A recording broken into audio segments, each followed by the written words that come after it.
제가 특별히 이 셔츠를 입고 왔는데요. 제가 2015년에 목사 안수를 받았는데 2015년에 목사 안수 받을 때 당시 사역하던 교회에 은퇴하신 여 장로님께서 선물로 주신 옷입니다. 괜찮나요? 솔직히 부담스럽긴 해요. 이 옷을 카톨릭에서는 로만 칼라라고 부르고 개신교에서는 성직 칼라라고 하는데요. 유니폼 같은 거예요. 유니폼. 그거 아시죠? 유니폼이 주는 힘이 있어요. 뭔가 복장에 걸맞게 생각하고 행동해야 될 것 같거든요. 실제로 이 옷을 입고 밖에 돌아다니면 불편해요. 운전도 살살 해야 될 것 같고, 항상 가던 마트 오늘 아침에 갔다 왔거든요. 케이크 사러. 느낌이 달라요. 지나가다 사람 마주치면 진짜 최대한 온유하게 하면서 갑니다. 그래서 부담스러워요. 그런데 마침 오늘 생명의 삶, 우리 큐티 하는 거 있잖아요. 생명의 삶 큐티 본문 보시면 사도 바울이 이렇게 얘기합니다. 여러분, 구원이 더 가까이 왔습니다. 그러니 주 예수 그리스도로 옷을 입으십시오. 이렇게 얘기해요. 주 예수 그리스도로 옷을 입으라고. 지저스 크라이스트. 단체복 입는 거예요. 우리 다 같이 단체복. 다들 오늘 잘 입고 오셨습니까? 입고 오셨어요. 복장에 걸맞게 예배 드리고 계신가요? 깜빡하셨다면 아직 늦지 않으셨습니다. 우리 지금 이렇게 갈아입는 게 아니고 마음과 영혼으로 갈아입는 거예요. 지금 갈아입는 거예요.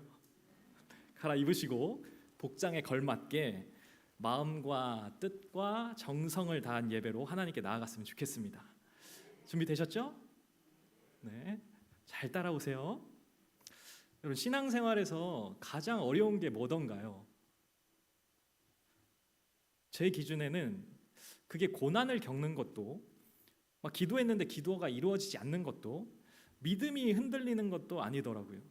저에게 신앙생활에서 가장 어려운 건 뭐였냐면 반대로 가야 될 때를 만날 때였어요. 내가 생각하는 것과 반대로, 내가 꿈꾸는 것과 반대로, 내가 기대했던 것과 반대로, 내 생각과 내 꿈과 기대가 하나님의 그것과 같았으면 좋겠는데 이게 거의 다 달라요. 하나님의 말씀을 이제 조금 알겠는데, 그래서 그 말씀대로 좀 살았으면 좋겠는데 그 말씀대로 살지 못하는 내 삶을 보면 고통스럽습니다. 저는요, 행복이 중요한 사람이에요. 행복이 중요치 않은 사람이 어디 있겠습니까? 행복이 중요한 사람이에요. 당연히 이 신앙생활도 행복하기 위해 했고, 신앙생활은 당연히 행복해야 한다고 생각했어요. 그 길을 찾기 위해 부단히 노력했습니다. 그런데 제가 생각하는 행복, 자유롭고 편안하고 내가 하고 싶은 일 하면서 충분히 누리는 그런 행복은 성경에서 단 한 번도 얘기하지 않습니다. 하나님은 우리에게 이러한 행복을 너에게 준다고 단 한 번도 말씀하신 적이 없어요. 이게 너무 고통스러운 거예요. 어떻게 해서든 내가 합리화해서 양다리라도 내가 걸치고 싶은데 하나님의 말씀이 전부 다 반대쪽을 가리키고 있어요. 예수님을 따라가려면 자기를 부인해야 된대요. 심지어 날마다 자기 십자가를 지고 따라가야 된다고 그렇게 얘기를 합니다. 자꾸 좁은 문으로 가래요. 좁고 협착해요. 그래서 찾는 사람이 적은 그 길이 생명으로 가는 길이라고 말씀을 합니다. 느껴지시나요? 내 생각과는 계속 반대되는 이야기를 너무나 명확하게 성경이 얘기를 하고 있어요. 오늘 말씀은 어떻습니까? 부족함이 없대요. 그렇지. 이게 내가 원하는 거 아닙니까? 부족함이 없는 거. 그런데 뭘 많이 가져서 이루고 싶은 걸 막 이루어서 그래서 부족함이 없는 게 아니라 딱 한 가지 이유. 여호와께서 나의 목자가 되신다는 그 한 가지 이유를 들어서 부족함이 없다고 얘기를 합니다. 어떤가요? 진짜 그렇던가요? 저는 바로 이 한 문장이 신앙생활의 궁극의 고백이라고 생각을 해요. 여호와는 나의 목자시니 내게 부족함이 없습니다. 이게 진심이라면, 여기에 한치의 거짓도 없는 진실된 마음이라면 이 다윗의 시거든요. 다윗은 어떻게 이 궁극의 고백을 할 수 있었던 걸까요? 오늘 본문을 통해 그 이유를 두 가지 살펴보려고 합니다.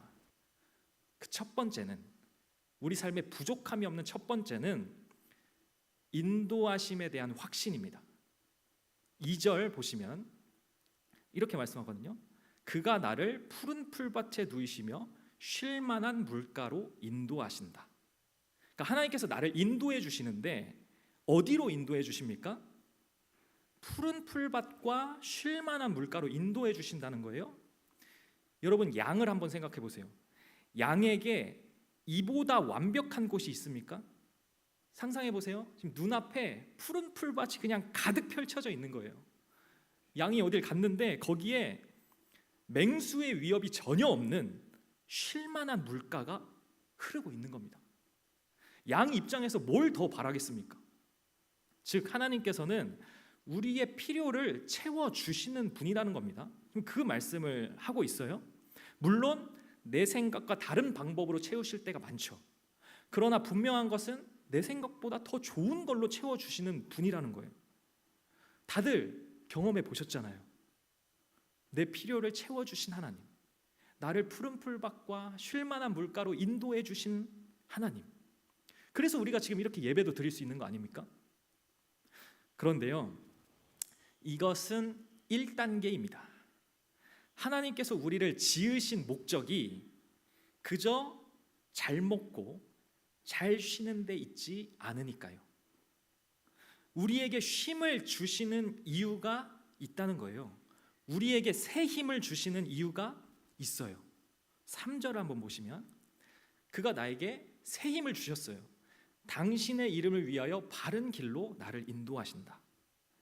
우리에게 쉼을 주시고 새 힘을 주시는 이유, 그게 뭐냐면 우리를 하나님의 뜻에 합당한 그분의 길로, 바른 길로 인도하시기 위함이다, 이 말입니다.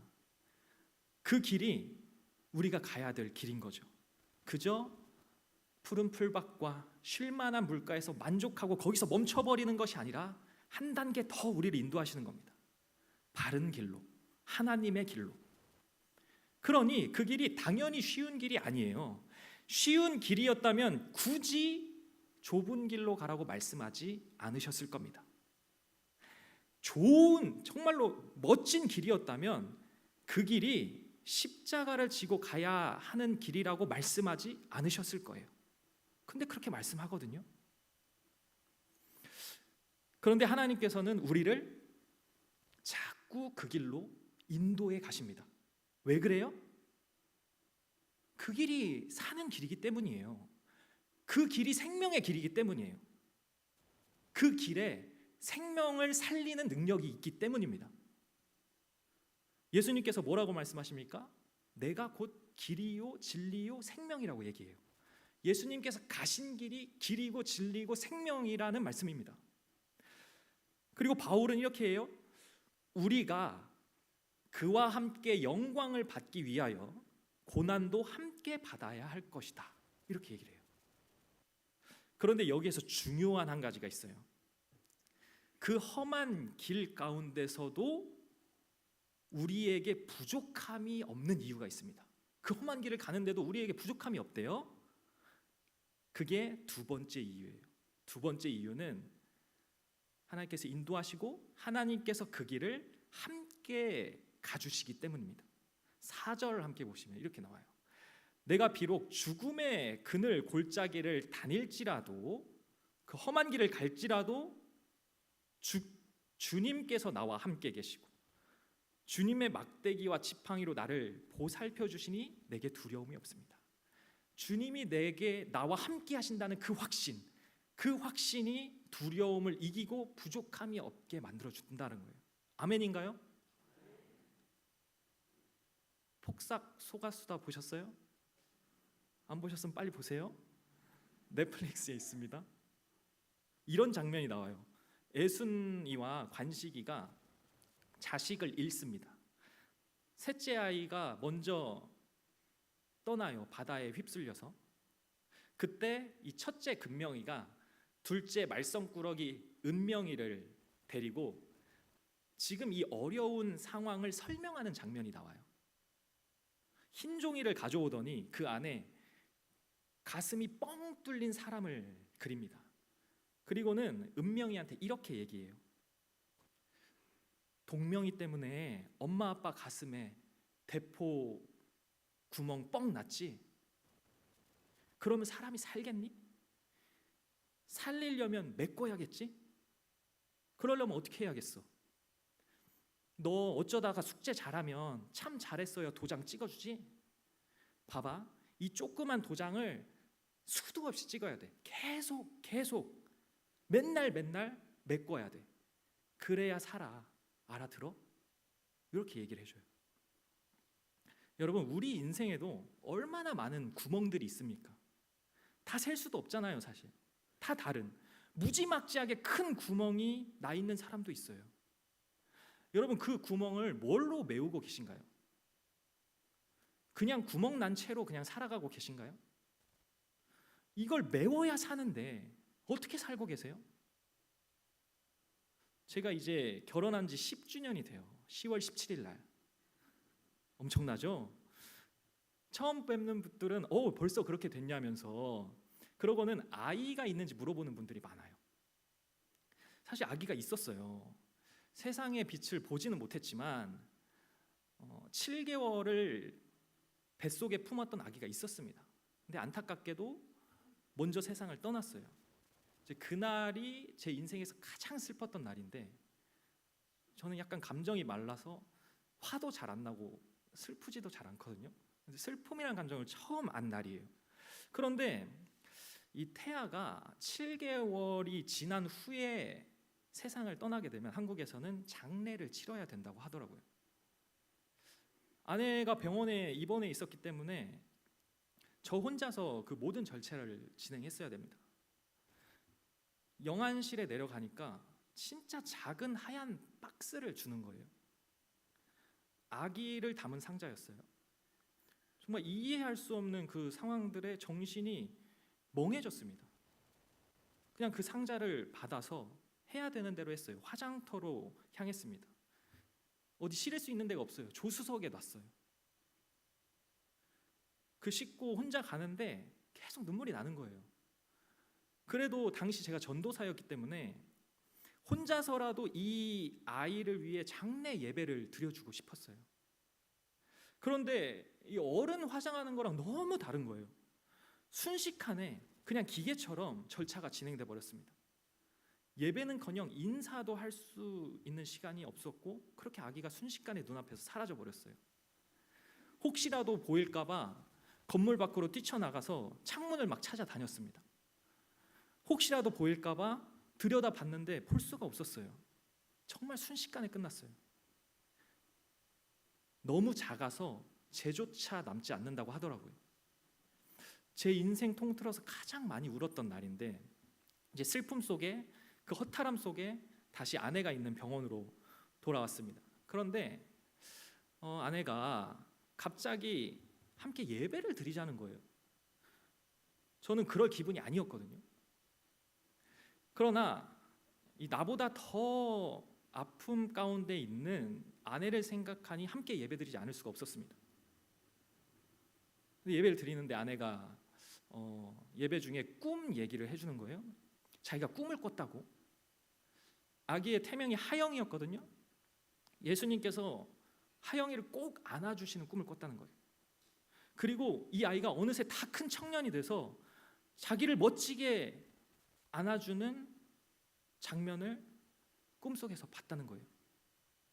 그러면서 너무 감사해서 눈물을 흘리며 깼답니다.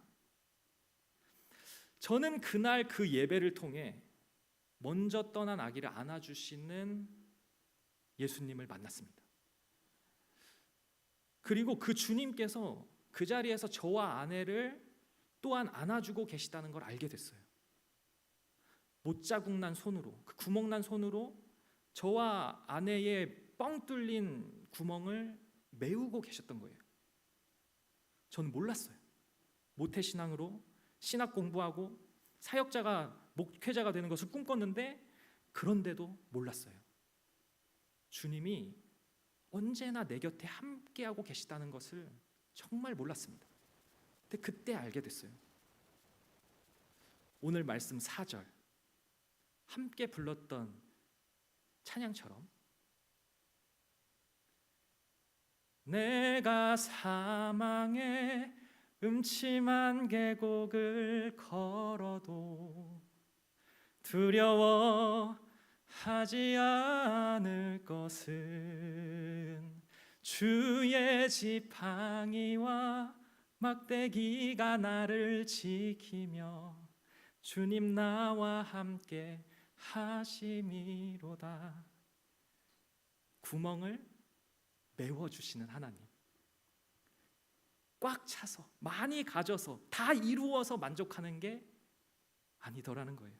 그건 금방 있다가도 금방 없어질 것들이니까요. 우리는 결코 빼앗기지 않을 영원한 만족을 받은 사람들입니다. 하나님께서 함께 하심을 믿기에, 하나님께서 하나님의 가장 좋은 방법으로 채워주실 것을 믿기에 만족하며 나아갈 수 있는 것이죠. 여러분, 인생을 살아가다 보면 내 삶 속에 수많은 구멍들이 생깁니다. 부디 다른 걸로 채우려고 하지 마세요. 나의 이 뻥 뚫린 자리를 정말 평생 한결같은 사랑으로 채우시고 싸매주시고 소망을 주시는 그 손길을 받아들이시기 바랍니다. 그러면 비로소 우리는 오늘 말씀 마지막 6절 이 후렴을 노래할 수 있게 됩니다. 주의 선하심과 주의 한결같은 사랑이 평생에 나를 따를 것이니 내가 여호와의 집에서 영원토록